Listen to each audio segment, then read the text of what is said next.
What's up, everyone? You are checking out the Uncensored Pro Wrestling Podcast. I'm your host, the Hot Commodity, Aunt C, and I'm joined by my own personal hot commodity, That's me. Aunt B. And we're saying goodbye to 2025, and we're jumping into our time machine, and we're traveling back to, I always say, when TRL was on MTV. Britney Spears was not, using knives. I was trying to figure out switchblades, knives. She was still with K-Fed. Was she with K-Fed? Not at all. She was with Justin. Still. Justin. She was with Justin Timberlake still. From Justin and Britney. Yeah. And then, that's Justin and Kelly. I know. That's respect. But yeah, a lot of stuff happening back then. And, we're traveling back to pro wrestling during that time. So we haven't met John Cena yet. Not yet. So, of course, we're covering the Attitude Years. We call it the Attitude Years in this program, but WWE calls it the Attitude Era. We have seasons 1 through 3 in the archives covering December 97 to December 2000, and we are currently in season 4. And today we're talking about WWF Raw Is War. I'm trying to get him to go back to the early years. I want him to see Bret and Stone Cold and Goldust and all that. So I don't know. We'll see. We'll do one. You need to see 95 to 98. It's hard though because a lot of those shows, like, they weren't just like everything was on Raw. You have to watch Superstars too. You wouldn't get a full grasp of everything if you just watched They Raw. didn't put the big storyline on Superstars. I know, but I know, for example, it was mostly jobber matches. I'm telling you, though, for 100%, if you go back to 93, even 93, even 95, I didn't watch it 93, 95. I want you to see 97, 98. I did see 98. It's covered in the Attitude Years. I want you to see the Bret and Stone Cold. You wanted me to see 96 and 97. Yeah. That's what you want me to see. Yeah, I don't want to see 93 and 95. That's just so. All right. Well, we'll get there eventually. I promise. We'll hit that up. But today we're covering WWF Raw Is War from March 5th, 2001, live in Washington, D.C. I wonder if they... Stephanie McMahon. I wonder if they stopped to see George W. Bush here. Because I know Vince was a Republican for sure. So is Linda. Yeah. I don't think they were well connected then. No. We have an interesting start to Raw. Jim Ross welcomes us to Raw, and he announces that he has a new commentating partner, and it's former ECW owner Paul Heyman. And Paul Heyman's wearing his ECW hat. The future Oracle, wise man, and Hall of Famer of WWE. Advocate. Yeah, Paul Heyman. He mentions that the cat got fired and Jerry the King Lawler left, and he brings up ECW, and he'll bring up ECW quite a lot throughout the show where Jim Ross says that we get it. But what do you think about them doing this? Do you think it was Paul Heyman going off on his own, or do you think it was in the script, you have to bury Jerry Lawler and talk about him leaving for the cat? Well, I don't think him bringing up ECW every 2 minutes was Vince by any means. And I'm very surprised because back then we all know the stories of him in the headset screaming at people. So I think he was probably told to bury Jerry a little bit. But I think the ECW stuff was on his own accord. Yeah, I agree. But Paul Heyman... But this makes me very sad because I love Jerry. Well, what did you think of Paul Heyman before we get into it, his announcing? Did you feel like... Yeah, I mean, he's a heel commentator. He's, taking over for the King, but he's a different kind of heel commentator. Jerry Lawler just kind of makes jokes and stuff. He was funny. Where he's more brutal, and he's going to bring us more into the brutal aggression, I feel like. Yeah. He's like a Corey Graves kind of, not exactly, but he doesn't really similar. Corey Graves is funny, but not as... Well, let's move on. Triple H and Stephanie McMahon-Helmsley come out, and Triple H has been gone since No Way Out. And he says it's different. He goes, it's difficult when you're that damn good and you can't gloat about it all the time. He beat Stone Cold at No Way Out. He says, tonight I have to right a wrong. After No Way Out, I went on vacation and I watched Raw Is War. I saw The Rock come out, followed by Stone Cold, and I heard the biggest crock of crap out of The Rock. The Rock said at WrestleMania, it's the two biggest names in the business will fight. What the hell is The Rock thinking? I am the guy who's been kicking The Rock's ass since he got here. As far as Stone Cold Steve Austin is concerned, I just finished doing what I said I would do. I kicked Austin's ass. And tonight I'm going to get the job done. Stone Cold, get your ass out here. So that leaves the Texas Rattlesnake, Stone Cold Steve Austin. He runs out to the ring and he brawls with Triple H until Kurt Angle comes out and attacks Austin from behind. Followed by the WWF champion, The Rock, who takes out Kurt Angle. And The Rock and Austin are helping each other out here. And William Regal comes out and announces that Vince McMahon has booked The Rock and Stone Cold Steve Austin against Kurt Angle and Triple H tonight. And before we talk about that, we have one more thing to talk about too. Cool come out, and before they have their match, Kurt Angle attacks both men on the floor. He applies an ankle lock to Scotty to Hotty, doesn't break it for a while, and Scotty to Hotty is stretchered out of the arena. So first, what do you think of this? You know, Triple H has a point, like he has beaten The Rock a lot of times, but he's not in the title picture. It is kind of surprising, and if I didn't know better, I would think that somehow this is going to become a triple threat. Okay. So I don't know 100%. I think it's Austin and The Rock is the main event, but I don't know. It is surprising, but I feel like Triple H, Austin was gone for a while, and Triple H was kind of the man when Austin was gone. So, it's fair for them to have their time now. Yeah, I mean, Triple H has been doing it, and for he doesn't need the past to. couple of months. He's been enough. He doesn't need the main event at WrestleMania right now. And then we have Kurt Angle putting Sky Duty on a stretcher. Yeah, that was kind of too cool. We'll talk about that later on. And he just lost his dad at work. That's Brian Christopher, the other one. Yeah, but he was there too. He got his ass kicked. Yeah, you're right. The Radicals argue backstage about who should challenge Intercontinental Champion Chris Jericho. Eddie suggests it should be Chris Benoit. Benoit says, no, Eddie, you deserve it. You fight Chris Jericho. So then Chris Benoit joins commentary as Eddie Guerrero challenges Chris Jericho for the Intercontinental title. The end comes when Jericho catapults Guerrero into the referee. Guerrero misses a frog splash, and then Benoit hits Eddie with a flying headbutt, turning on his friend. Chris Jericho retains the Intercontinental title. What'd you think of this here? We see Chris Benoit turning on the Radicals, it looks like. Yeah, I was a little suspicious when Benoit was like saying that he was given the chance to Eddie Guerrero. I thought something was up, and it was. I think we'll probably get a rivalry between the two now, and we'll probably see maybe the breakup of the Radicals. Okay. I don't want it to just be like just Benoit leaves. Like, it's time to break them up. It's done. For good. Like, we've had them disband and come back together like 2 times already. Like, it's over. We get it. Al Snow's backstage campaigning. I sound like a Southern Republican. Campaigning to be commissioner of the WWF. He's got midgets with him. He's happy for this moment for him. Little people.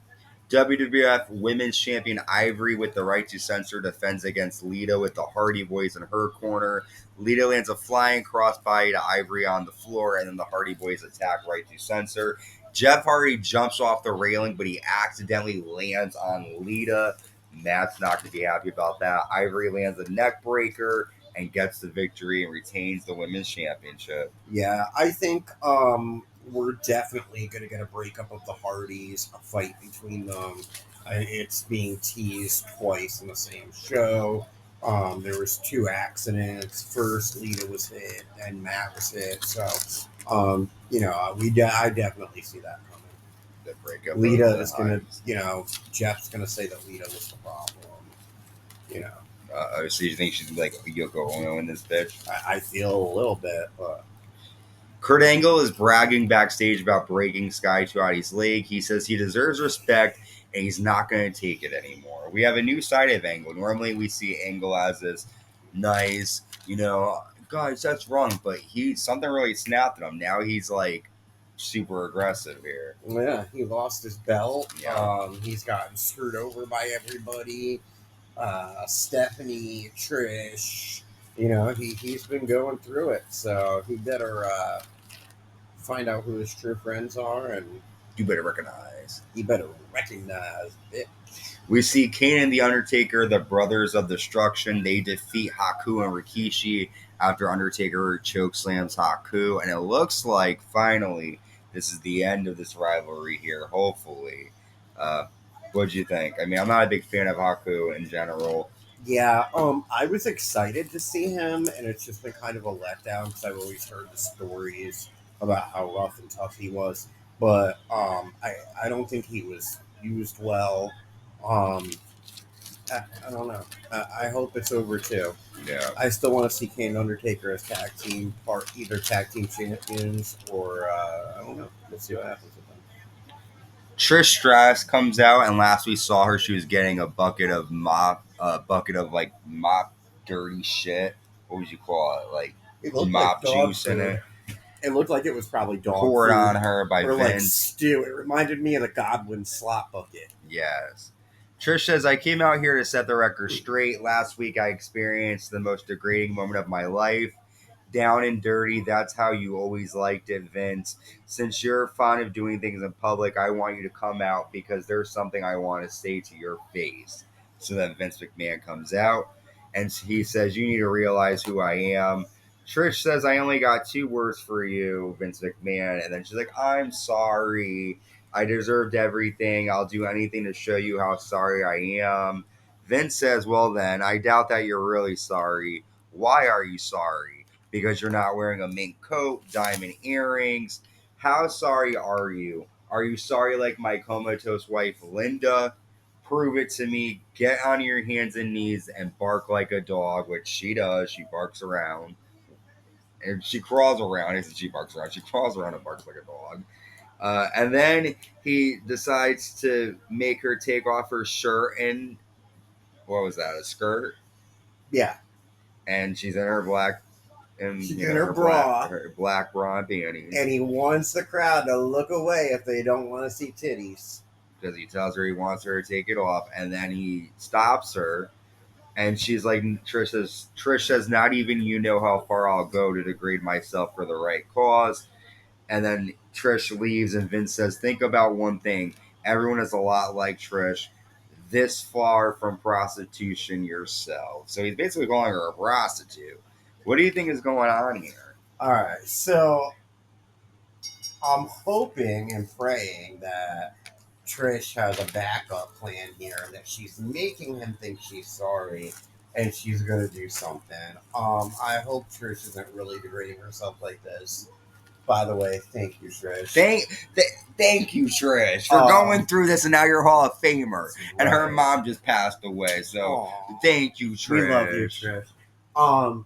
So, yeah, I'm hoping that she's going to stab it to those nasty McMahons. I'm hoping that she gets some revenge on Stephanie. Trish deserves it. I remember, I tell you this all the time, my mom was not happy with this. I was 7 at the time. She was like, turn it up. Like we were not, like, this is not. And it's a little awkward watching it now because, like, we live in such a different world that it's like seeing that you kind of look at it like it's hard not to judge it. But back in the day, we're watching like, oh, this is nothing. Yeah, I mean, to be honest, it doesn't shock me that much. Like, I feel like we've seen a lot worse. Like, I just don't think. Well, I think because you're thinking more of like. I think for a 7-year-old, you're not thinking of the psycho. No, I think for like a 7-year-old to be watching it, it's all right. Yeah, it's terrible, but I'm just saying, like, I've seen a lot worse. And the thing is that, like, this is something that Linda got in trouble for when she was running. And a lot of people were showing this as that, like, like, you're basically saying that you have a character who's sleeping to the top and is now going to be. Also, this is just right after Bill Clinton left office, so the whole Monica Lewinsky. So it goes with the times, but it is interesting watching it back because I wish that I was, like, you know, I can look at it the way you look at fucked it. a corpse, for God's sakes. Like, but also, and too, women again, do degrading things all the time. I think it's also our age difference too, because when I saw these things, I was so little. Yeah. So like when I was at that age, seeing Trish, I was like, yes, and I have my mom being, no, that's bad. So like, you know, I viewed it as like, oh my god. Whereas for you, you were like in high school, so seeing a woman take off her body, but you know, your mom's not going to come in there and turn it off and be like, you know, she's not going to care. But also, I think too that, and I mean, we all know they're never going to show tits on Raw. So, like, but again, a 7-year-old's mindset, little Anna, like I told you, I was waiting for this. I was like, yes, because you got to remember, like I didn't. Now that these people know, you got to remember, like anyone knows anything about me. But like I didn't. I was 7, so I didn't know what sex was. I didn't know what boobs looked like. I didn't know what naked, you know, breasts looked like. So I was like, this is my chance. And so you're funny. And so it didn't happen. That's what I thought, because there wasn't no way like my mom was gonna go out and buy like a magazine. Now my brother used to get the Divas magazines, and I used to sneak, but he used to hide them under his bed. And it's fun looking back though. The Divas magazine? They had their own magazines where they would basically. Did they show their tits? No, not their tits, but they would be like basically bikinis. Yeah. Like they'd be on like beaches and like. You know, I'll show you some of them, but yeah, it was a interesting time. But it's so funny now because there's so many different like women rights movements and different things now where it's like you look at it from today's lens, you're like, oh my god, this is so bad. But you can also go online and see anything. Exactly. Now, so yeah, it's a click away. It's fun, but I do honestly think that it was more. Looking at it was more of a way to go with the Bill Clinton, Monica Lewinsky thing. I really don't think it was viewed as a boss sexually harassing his employee. I mean, it is, but like, you know, I think it's more in tune with Bill Clinton. Anyways, I don't know. We don't know. We don't know Vince. We don't know who created the storyline, so we can't. We'll have to try to maybe do some research. Next, we have WWF Tag Team Champions, the Dudley Boys, defending against the Hardy Boys for the tag titles. And Christian comes out and hits Devon Dudley in the back with a steel chair. Matt Hardy lands a twist of fate to Devon, and the Hardy Boys become the new WWF Tag Team Champions. I was surprised here. I didn't remember this. I wasn't expecting it. I thought the Dudleys going to WrestleMania as champions, so I was surprised to see them win. What'd you think here of the Hardy Boys winning the title? Well, I think it's going to feed into their breakup storyline or their little rivalry they're going to have. Them being tag team champions, but yeah, it definitely took me by shock. And the Dudleys are doing great as champions too. They've only been champions for 2 months too. They won in that Royal Rumble. I kind of wanted to see them at WrestleMania, so we'll see. I mean, I'm sure at WrestleMania we're gonna get some crazy match between the three of them, so we'll see. We'll see. William Regal is backstage with Vince McMahon kissing his ass, basically, and Al Snow and the midgets walk in, and Vince McMahon books Al Snow to take on Big Show for the Hardcore Championship. He says, "You put that wench in line." Yeah, about Trish. Terrible. Thank you, Trish. Stephanie McMahon-Helmsley, speaking of the wench, how dare I say that? I love my Trish Stratus. Stephanie McMahon-Helmsley confronts Trish backstage, and she's like, I'm glad that you know who the dominant female is.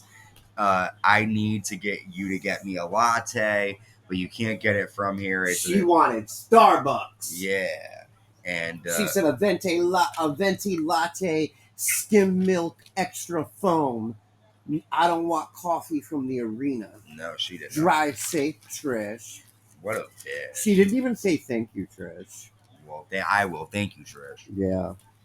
Debra's backstage, which we haven't seen Debra in a long time, talking to Vince McMahon. And she's like, I want to resign as lieutenant commissioner. And she's like, well, I forgot she even was. Yeah. No, what do you were anyway? She's like the girl Brittany on the Housewives of Salt Lake City when she rings she takes her fork and she rings the glass with her news. And she's like, I'm with Jared again. No one gives a fuck. Anyways, she's like, I'm resigning as lieutenant commissioner, but I would like to manage again. And Vince is like, okay, let me think about that. So then he's like, can you manage my underwear? He has someone ready to do that. Trish Stratus at that point. Thank you, Trish. Hardcore champion Big Show defends against Al Snow. We see Al Snow hiding under the ramp for Big Show to come, waiting for Big Show to come down. He attacks him with a kendo stick. Big Show press slams Al Snow through a line of cheers and hits the final cut, and the Big Show retains the Hardcore Championship. What do you think of Big Show as Hardcore Champion so far? I think he sucks. Yeah, I agree. He's a piece of shit. Nothing with him. I don't really. Yeah, pretty much it. Vince McMahon then comes to the ring and he calls out Debra, and he tells Debra, you know, I thought about you wanting to manage someone. I have the perfect person for you. You will manage the WWF champion, The Rock. And that leads to our main event, Stone Cold Steve Austin. Another way for him to fuck over Austin. Mm-hmm. Austin comes out and he's pissed at Vince. Oh, also tonight, Vince tells us, like, for the first time, it's well known that Debra is married to Stone Cold Steve Austin. Well, you know, not. Oh, I don't think a lot of people knew that. He said it was well known. He said that wedding ring. He mentioned her ring. Yeah. So, and he, you know, so I think that was an important thing too on this episode. So Austin comes out, and then WWF champion comes out with The Rock. The Rock, Debra will be in his corner. They're taking on Kurt Angle and Triple H, and The Rock and Austin get the win. But due to some issues here, Angle, I guess, is doing something to Austin, but Austin's able to land a stunner to him. Debra has the referee distracted. While that's happening, Austin has Angle pinned. But again, Debra's distracting the ref. And then Austin gets up. He kind of argues with Debra about this. And then The Rock pins Angle while that's happening. And The Rock and Austin get the win. The Rock sealing the victory. Rock and Debra celebrate. And Austin looks pissed. So again, like you mentioned, Vince throwing in that wrench, trying to fuck with Austin here.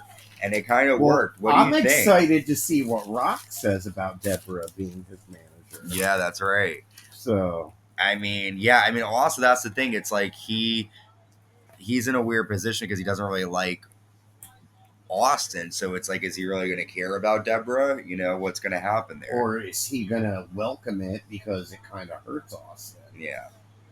Well, Vince definitely. And I got my Austin 316 shirt on right now. Yeah. What was your attitude here of the moment here of the night? Trish. I know that was terrible. Thank you, Trish. I know. I agree. It was a good episode, though. I'm excited for WrestleMania. We've got 6 more episodes to get through before we get to WrestleMania. 3 more Raws, 3 more Smack. Well, we've gotten a SmackDown, and then we have 3 more Raws and 3 more SmackDowns to go. And so we have 4 SmackDowns and 3 Raws to go. Yes. There you go. And then we're at WrestleMania 17, one of the best WrestleManias. So I'm excited for you to see that. And if you saw this episode of Raw, leave a comment. Let me know what you think. Maybe we can make some wagers. Ooh, I want to make wagers on you, Daddy. That's what I'm saying. Leave a comment. Let me know if you saw this episode. How old were you when this happened? What did you think of Trish stripping for Vince and barking like a dog? And what do you think about Debra being in The Rock's corner now going into WrestleMania? What's going to happen there? With that, subscribe, like, hit the notification bell, and until next time, stay safe and stay uncensored.